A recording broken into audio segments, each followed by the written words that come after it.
Mitra bisnis, berdasarkan survei yang dilakukan oleh intelijen.com terhadap hampir 1.000 perusahaan dunia, 75%-nya tidak puas dengan kinerja Gen Z atau remaja kelahiran 1997 sampai 2012. Para Gen Z itu dinilai tidak siap untuk dunia kerja, tidak sanggup berada di bawah tekanan pekerjaan, dan tidak profesional. Untuk membicarakannya lebih lanjut, saat ini kami telah tersambung dengan pengamat budaya dan media sosial Firman Kurniawan. Pak Firman, survei ini dilakukan terhadap hampir 1.000 perusahaan dunia. Berarti permasalahan mengenai Gen Z di dunia kerja bukan hanya terjadi di Indonesia. Kalau menurut Bapak, ini gejala apa ya Pak? Ya, baik.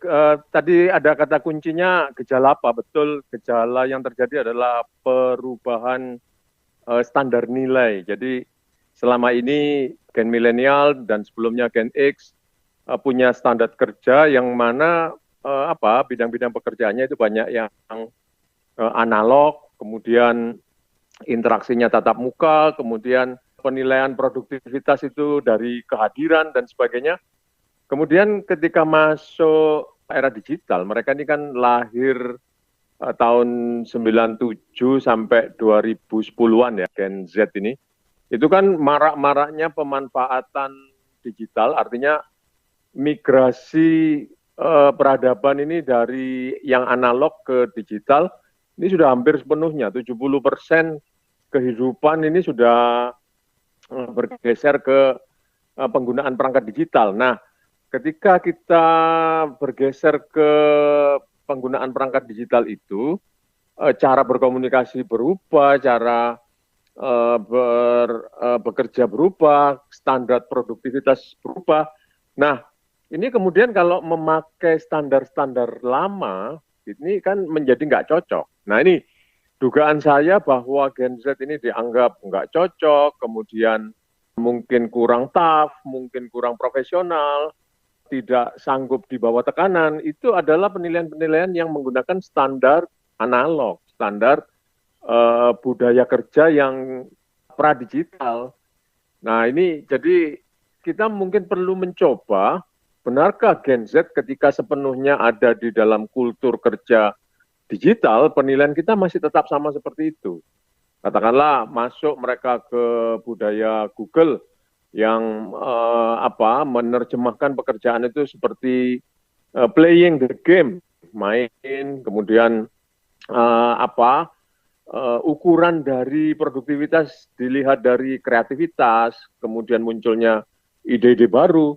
Nah ini belum tentu Gen Z ini penilaiannya seperti yang kita berikan saat ini. Jadi kalau menurut saya pendek kata gap yang terjadi adalah perubahan penilaian, Mas, perubahan standar untuk menilai yang sudah tidak cocok lagi digunakan oleh Gen Z. Kalau dari contoh yang Bapak berikan, mungkin perusahaan yang dapat beradaptasi dengan Gen Z adalah perusahaan yang bergerak di bidang teknologi dan kreativitas. Tapi bagaimana dengan perusahaan yang bergerak di luar bidang tersebut, seperti perusahaan di bidang keuangan atau konstruksi misalnya? Nah, ini kan kalau kita boleh mundur bahwa akibat tadi para orang tuanya Gen Z ini kan Gen X dan Gen milenial awal ya, mereka yang milenial yang umurnya 44, Gen milenial ini lahirnya tahun 80 sampai tahun tadi 96, ini milenial. Nah, ini yang lahir tahun 85-an kan sekarang umur 44-an ya, umur 45 ini sudah punya anak umur 20-an. Mereka ini kan mendidiknya tadi sudah terpengaruh oleh datangnya digital, gaya ngobrolnya tidak seperti dulu kalau salah itu di istilahnya di strap misalnya.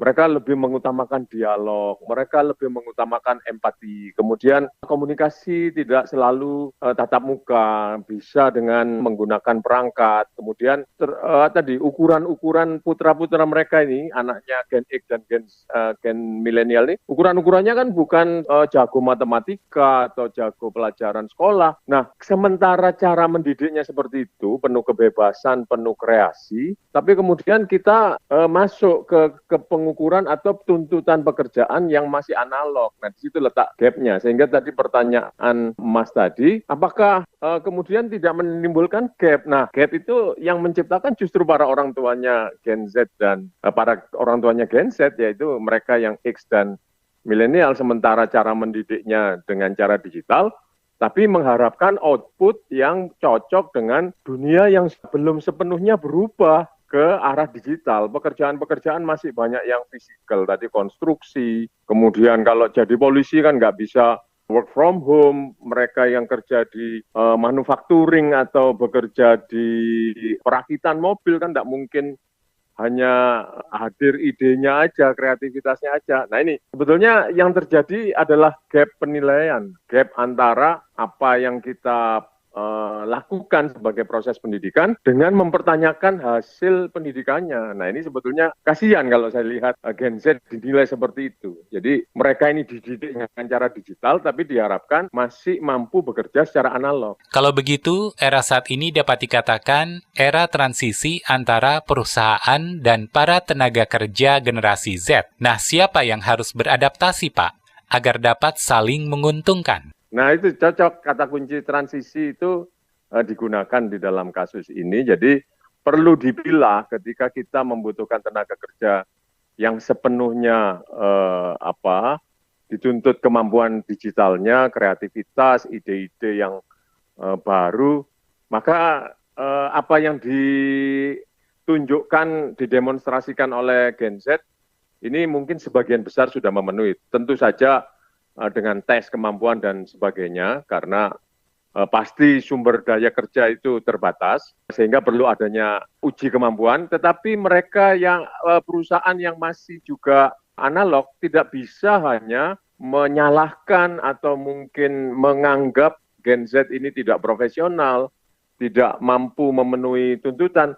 Jadi harus disadari sudah mengalami perubahan akibat cara pendidikan mereka, tetapi ketika ada tuntutan masih dengan sisa-sisa pola yang lama, perlu diberikan pendidikan, perlu diberikan tambahan skill untuk itu. Jadi hybrid. Jadi sepenuhnya seperti yang Mas tadi sampaikan sebagai transisi ini memang keadaan yang memang harus betul-betul disiapkan juga kepada Gen Z-nya. Jadi tidak hanya menyalahkan Gen Z attitude-nya buruk, Gen Z ini tidak bisa bekerja di bawah tekanan. Nah, itu semua kan ukuran-ukuran di dunia analog. Kalau masih Gen Z ini diperlukan untuk di pekerjaan analognya, perlu ditambahkan pendidikan di bidang itu. Demikian pengamat budaya dan media sosial Firman Kurniawan. Saya, Anto Wijaya.